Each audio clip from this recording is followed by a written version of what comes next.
آنے لگی ہے. اور ہوتا کیا ہے؟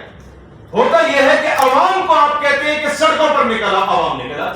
وہ تو بیچاری پاکستان کی خاطر آپ کے کہنے پہ نکل رہے. ہوا کیا کہ آپ خود غائب ہو گئے.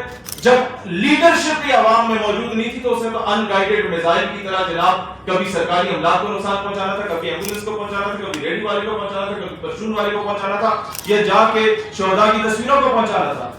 آڈیو لیکس ہوتی ہیں اور کہا جاتا ہے کہ جن جن مقامات کا بتایا گیا وہاں وہاں جا کے پہنچے اور جا کے جناب احتجاج کریں. وہ جن جن مقامات کون سے؟ مجھے بتائیں. اس سے کیا آج ہندوستان کا میڈیا، آج پورا ہندوستان میں کہہ رہا ہے ابھی تو پاکستان سے دشمنی کی ضرورت ہی نہیں. اس کے اپنے لوگ بہت ہیں اپنوں کا گریبان پکڑنے کے لیے، اپنوں کے خلاف گولیاں چلانے کے لیے. میری ماں بھی روئی تھی جب مجھے اریسٹ کرنے کے بعد ٹارچر کیا گیا تھا، یہ جانتے ہوئے کہ میرے دونوں پاؤں اور بائیں بازو میں راڈز ہیں اور پلیٹس ہیں.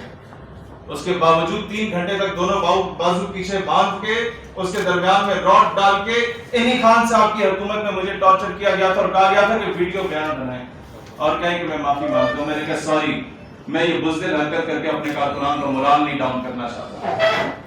پھر اس کے بعد جا کے دہشت گردی کا پرچہ کٹا، اشتعال انگیزی کا پرچہ ہم نے کٹا، کالے سرکار میں مداخلت کے پرچے ہم نے کٹے، ہم نے جھیلے.